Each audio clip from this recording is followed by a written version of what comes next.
If I could just insert there, and we do have a little more time because we don't have any other members here. So as the new chair of this subcommittee, I'm planning to take a little more time.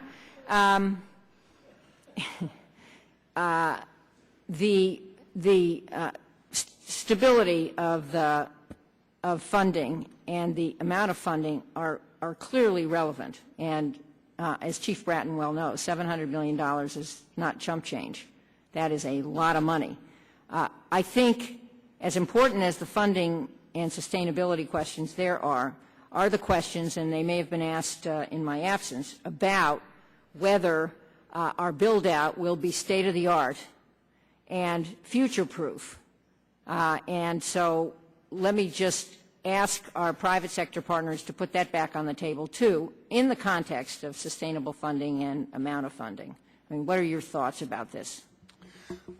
Well, from AT&T's perspective, the choice of LTE is an excellent choice because it is the state-of-the-art, and it is also evolving. That's why they call it long-term evolution. The fact that the public safety has chosen it means that they're going to be able to ride the coattails of an industry that already has proved to be very, very strong in terms of technological advancement. And to that end, AT&T participated in the same broadband task force that Chief McEwen mentioned. And to your point about a sense of urgency, we've actually been very bullish about this. And once there was consensus among the public safety community about going to LTE, we've become proactive in working with our device vendors of adding the public safety spectrum to the commercial spectrum to try to drive down the cost. And we think that's the kind of partnership that needs to happen. Any other comments?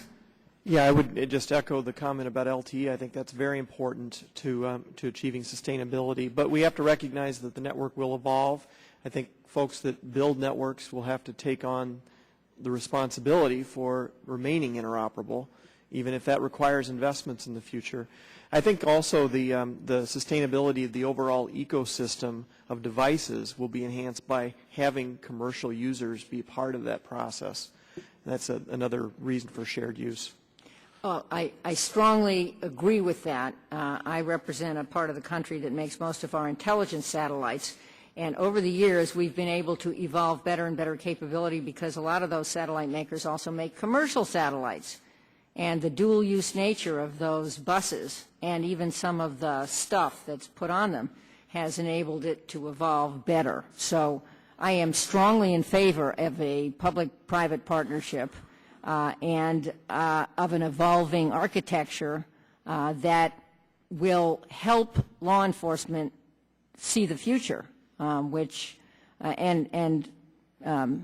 grandparents in Congress see the future in ways that we might not otherwise.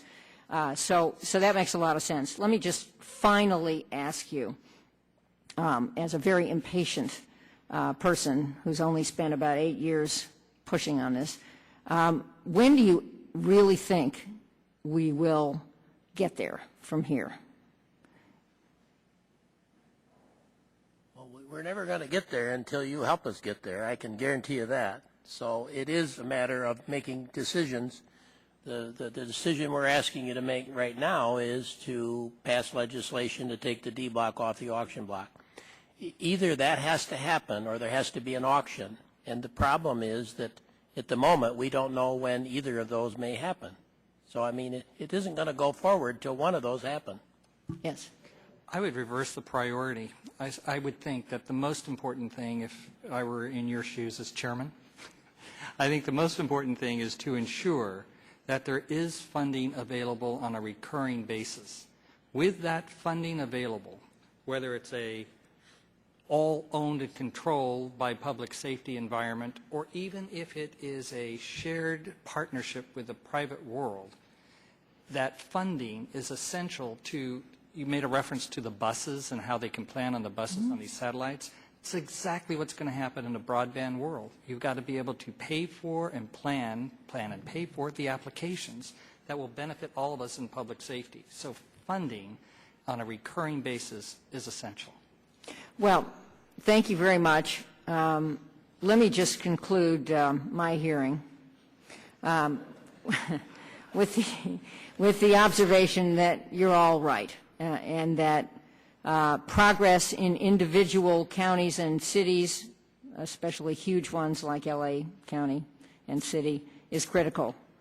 Sustained funding is critical. Congress acting is critical. The FCC acting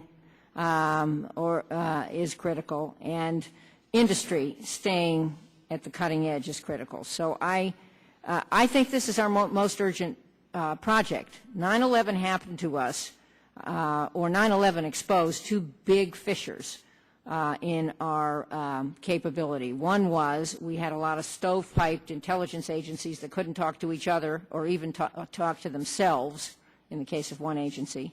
And the other was that we had a completely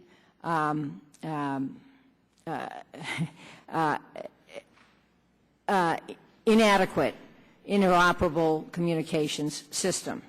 And the combination of those two things resulted in catastrophic damage and loss of life in America, and it's something we will never forget.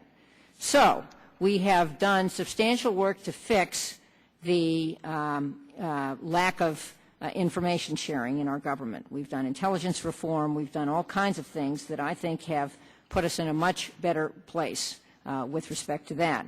But we have done far too little to build out a truly national interoperable communications network. And you folks are all bright and you know what's needed, and I think most of the folks on this committee on a bipartisan basis are committed to make it happen. Now we just have to do it. And I thank you for staying during the voting period, and I want to express my gratitude to all on this committee for naming me the new chair of the subcommittee. Subcommittee hearing is adjourned.